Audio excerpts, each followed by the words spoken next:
이번 시간에는 교재 5장에 있는 JSP 기본 문법을 진행을 하도록 하겠습니다. 오늘 배울 내용은 주석, 그 다음에 지시어, 액션, 선언과 표현식, 스크립트릿 해서 5개 부분으로 나눌 수가 있겠습니다. 자, 여러분 교재 156페이지의 내용입니다. 자, 주석입니다. 주석은 여러분들이 다 알다시피 프로그램 소스 안에 텍스트로 되어 있는 간단한 설명문들을 얘기를 하고 있습니다. 앞 시간에서도 설명했듯이 이 .jsp 안에는 HTML, CSS, 자바스크립트, 그 다음에 JSP 코드로 구성이 된다고 했어요. 그렇기 때문에 실제 우리가 알고 있는 이런 HTML 주석이 있을 것이고요. 그 다음에 JSP 주석도 있습니다. 자, 지금 나오는 이런 문법에 대한 내용들은 우리가 이제 프로그램을 하다 보면 자연스럽게 알게 되니까 문법 내용보다는 교수님이 개념적으로 전체적으로 설명하는 내용을 잘 이해하도록 했으면 좋겠습니다. 그리고 또 설명할 때 여러분들이 꼭 알아야 할 핵심 위주로 해서 설명을 하도록 하겠습니다. 자, 그러면 이 JSP 주석이라고 하는 부분은 JSP 코드가 앞 시간에 교수님이 그렇게 설명했죠. 실제 서버에서 실행이 되고 실행된 결과인 HTML과 CSS와 자바스크립트만 웹브라우저로 내려와서 실행이 된다라고 했습니다. 그렇기 때문에 실제 JSP 주석으로 되어 있는 부분은 .jsp에서는 보이지만 나중에 프로그램에 내려와서 우리가 크롬 같은 웹브라우저에서 소스 보기를 하면 나타나지 않는 부분이 되겠습니다.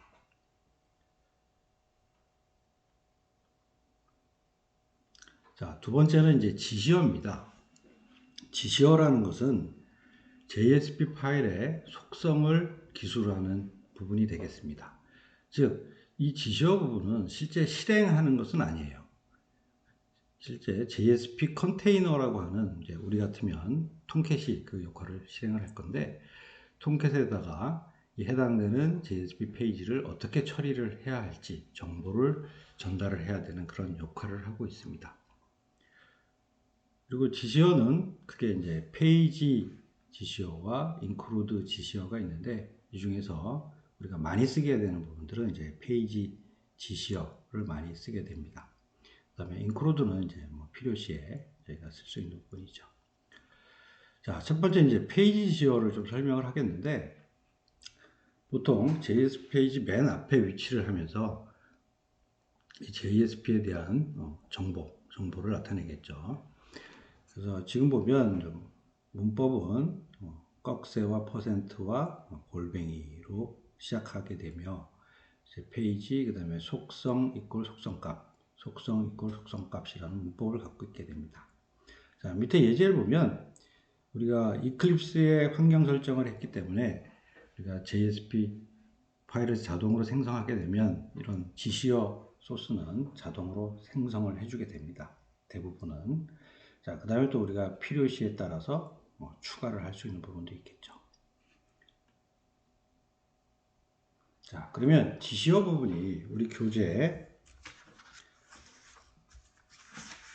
163페이지입니다. 163페이지에 지시어에 들어가는 속성표가 나와 있습니다. 나와 있는데 이 중에서 여러분들이 꼭 알아야 될 부분을 교수님이 지금 이렇게 별표들을 표시를 해놨습니다. 그래서 별표로 표시된 내용 중심적으로 얘기를 하고 나머지 부분들은 실제 여러분들이 쓰다가 사용을 하다가 실제 빈도수는 거의 없어요. 빈도수는 없지만 써야 할 필요가 있을 때는 여러분들이 찾아보고 하면 될 겁니다. 그래서 이렇게 별표로 표시되어 있는 부분 중심적으로는 여러분들이 꼭 좀 알고 있어야 될 내용이 되겠습니다. 자, 먼저 첫 번째 지적으로 랭귀지가 있습니다. 보통 이 JSP의 랭귀지는 자바다라고 하는 것들이 기본 설정 값으로 되어 있고 이클립스 생성할 때 자동으로 생성을 해주게 됩니다. 두 번째, 인풋이라는 속성이 있는데 우리가 자바 프로그램에서도 어떤 다른 클래스를 쓰려고 하는 경우에는 이제 임포트해서 갖다 쓰죠.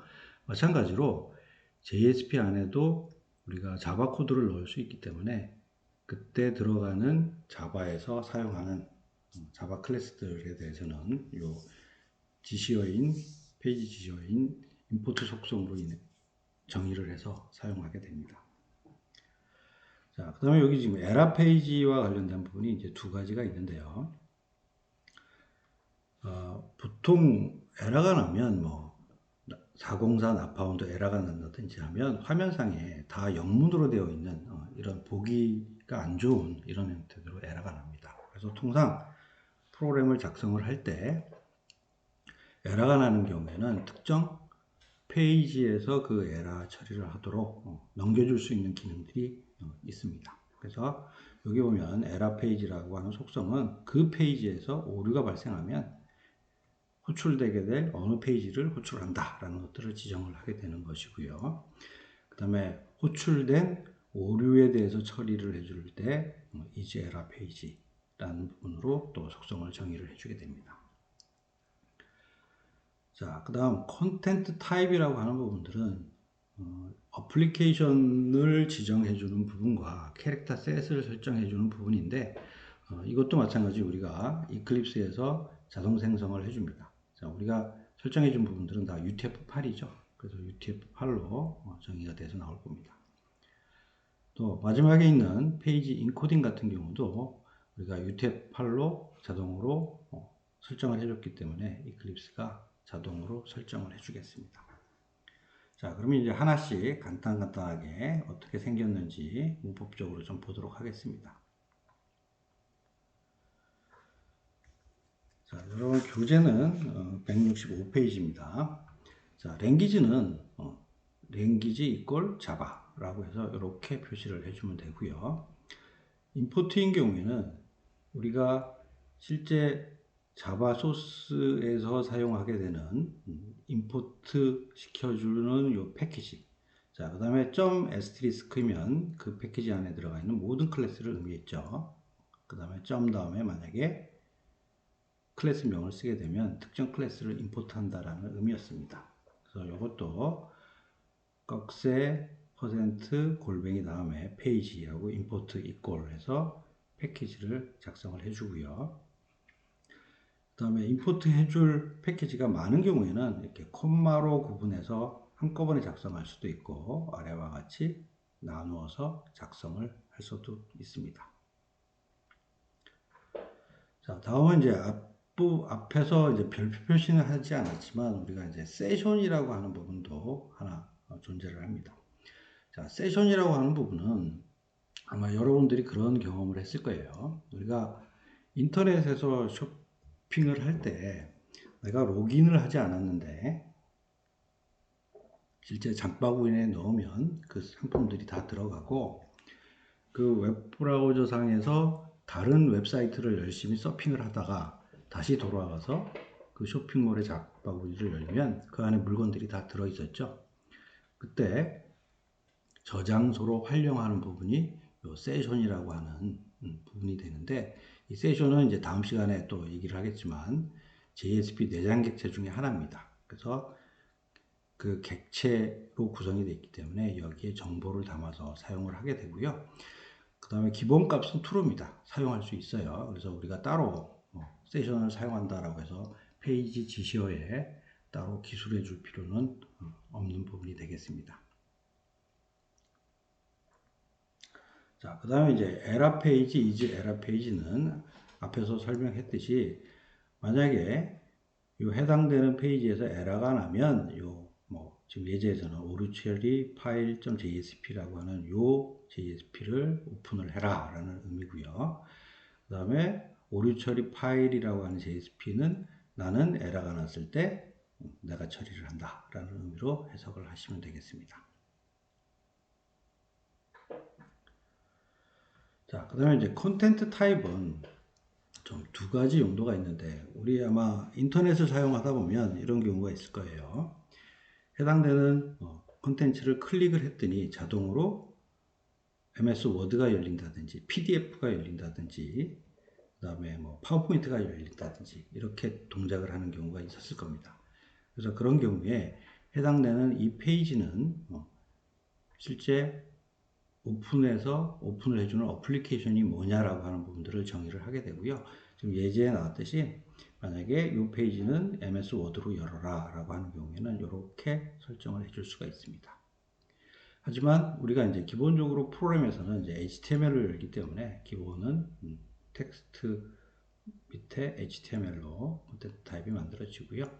그다음에 또 하나 용도가 있는 것은 뭐냐면 우리가 한글 처리를 해야 되기 때문에 캐릭터셋은 UTF-8로 설정된 대로 이클립스가 자동으로 만들어내겠습니다. 자, 그다음에 또 페이지 인코딩도 실제 한글에 대한 처리 부분이 있기 때문에 국제 표준인 UTF-8로 인코딩을 해준다라는 그런 의미가 되겠습니다. 자, 그다음 두 번째 이제 include 지시어입니다. include 지시어의 이 용도는 어떤 건가면 실제 JSP에 들어가야 될 소스량이 너무 많은 경우에는 얘를 다르게 다른 파일로 하나 만들어 놓고 그다음에 그 다르게 만들어 놓은 그 JSP 파일을 포함해서 실행하고 싶다면 이와 같이 include 파일 이꼴 포함해야 될 파일 이름을 적는 이런 규약으로 만들어냅니다. 자, 그러면 이런 경우에 잘 쓰이는 예제가 여러분들이 이제 많이 보시는 네이버 포탈 같은 이런 화면들이 있습니다.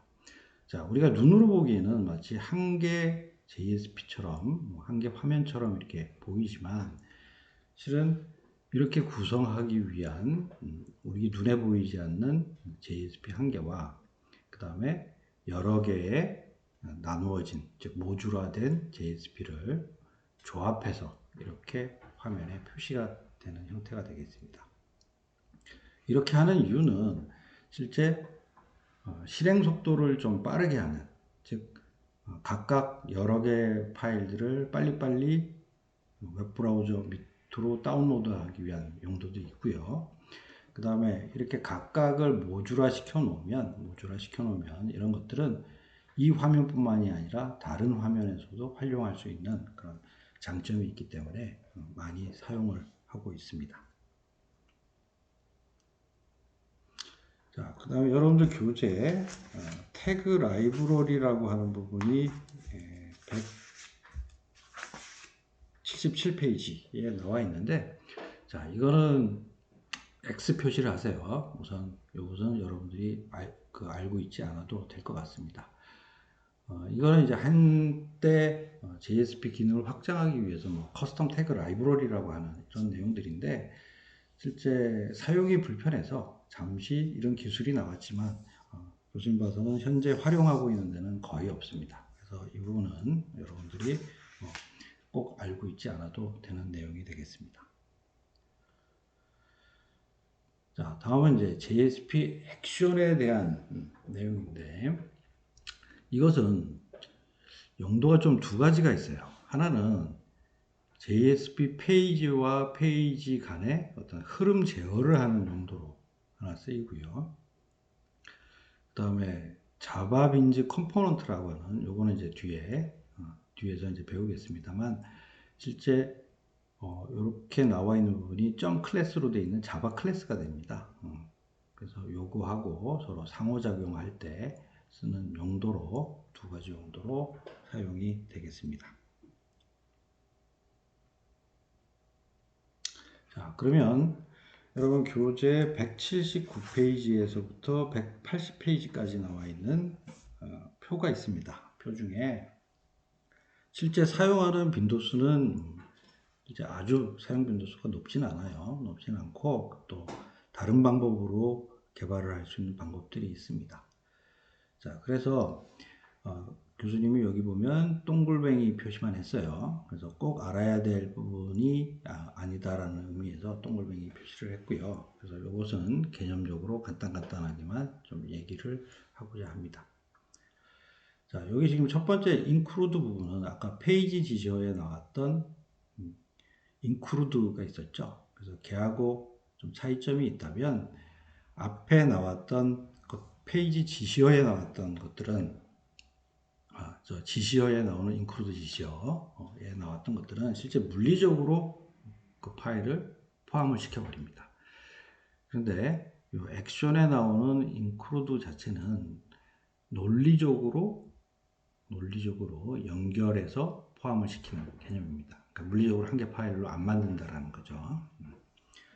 자, 그 다음에 forward라고 하는 또 이것은 실제 다른 페이지로 보낼 때, 다른 페이지를 이동시켜서 그 페이지를 열릴 때 사용하는 부분이 되겠습니다.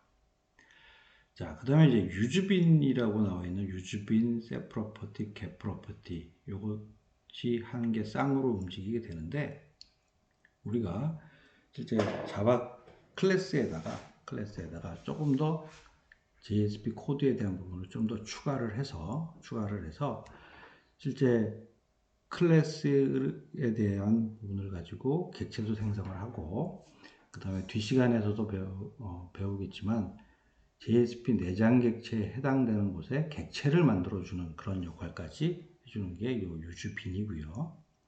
그 다음에 set property는 그렇게 만들어준 객체의 값을 입력할 때 사용하고 get property는 꺼내올 때 사용하는 부분이 되겠습니다. 자, 그러면 include 액션이라고 하는 부분은 include 페이지 포함할 파일명인데, 자, 이거 차이점 교수님이 얘기했죠. 앞에 있었던 include 지시어는 물리적으로 포함을 한다라는 얘기고요. 그 다음에 include 액션은 실제 그 페이지 자체를 물리적으로 포함하지 않아요. 자, 그러면 두 개의 차이점을 좀 얘기를 하자면, 만약에 포함하는 그 파일 자체가 JSP 파일이 변경사항이 거의 없다면 대부분 include 지시어가 합당하고요. 만약에 포함하는 그 파일 자체가 바뀔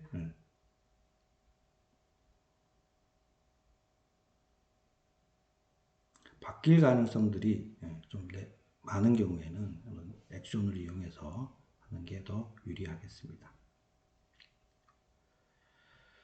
자, forward 액션은 다른 페이지를 부르는 거기 때문에 여기다가 실제 JSP 땡땡 forward하고 페이지 이꼴 forwarding 할 JSP 명을 쓰면 그 페이지로 이동이 되겠습니다.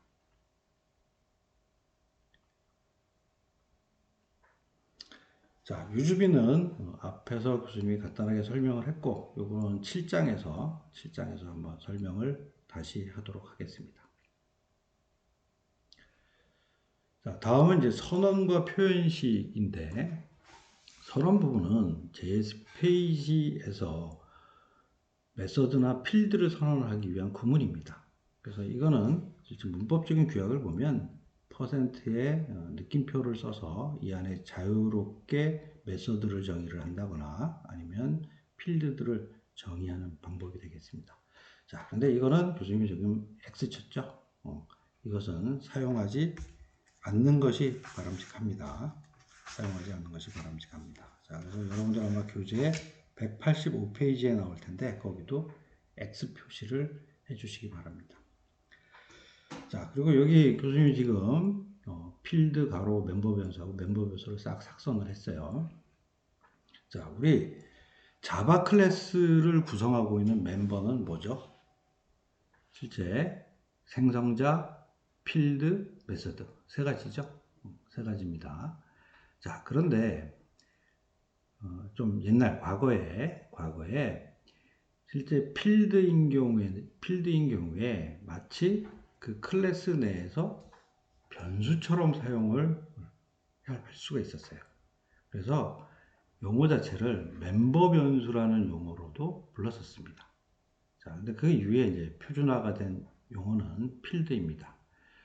혹시 여러분들이 앞으로 이제 사회 나가서 개발하다가 아마 나이가 많으신 분들이 아마 멤버 변수라는 용어를 쓸 수 있을 것 같아요. 그러면 그렇게 얘기를 하면 여러분들은 자바 클래스에 있는 필드라고 여러분들이 이해를 하시면 될 것 같습니다. 자, 그 다음 이제 표현식에 대한 내용입니다. 자, 표현식은 지금 꺽쇠하고 %equal하고 여기에 자바 클래스에서 자바 클래스, 그러니까 자바 랭귀지로 되어 있는 필드나 아니면 정의한 변수를 쓰게 됩니다. 자, 그러면 실제 표현식에 써져 있는 이 부분들은 JSP 코드가 실행하게 되면 나중에 HTML의 실제 값으로 바뀌게 됩니다. 자, 그리고 뭐 메소드 호출은 바람직한 방법 아니에요. 그래서 변수 출력을 쓰는 이 부분이 가장 많이 쓰게 되고, 그 다음에 일부 사칙 연산과 결합해서 쓰는 부분도 가능은 합니다. 자, 이제 마지막으로 이제 스크립트릿이라고 이제 부르게 되는데, 이 부분이 이제 어떻게 보면 앞 시간에서도 얘기를 했듯이 서블릿에서 JSP로 넘어가면서 개발자들이 굉장히 쉽게 개발을 할 수 있도록 해준 부분이 되겠습니다. 즉, .jsp에다가 이렇게 꺽쇠하고 퍼센트로 시작하고 끝나는 요 사이에 자유롭게 자바 코드를 집어넣을 수 있었다라는 거죠.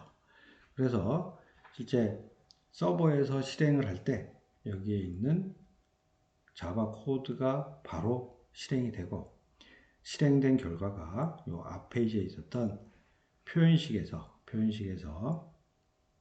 변수나 필드명으로 바뀌면서 이게 HTML로 샥 바뀌게 된다라는 얘기입니다. 자, 그러면 이렇게 간략하게 JSP 기본 문법에 대해서 좀 설명을 했고요. 그 다음에 이것은 다시 한번 교수님이 다음 시간에 기본 문법을 간략하게 요약해서 설명을 하면서 실제 예제 프로그램을 가지고 여러분들에게 설명을 하도록 하겠습니다.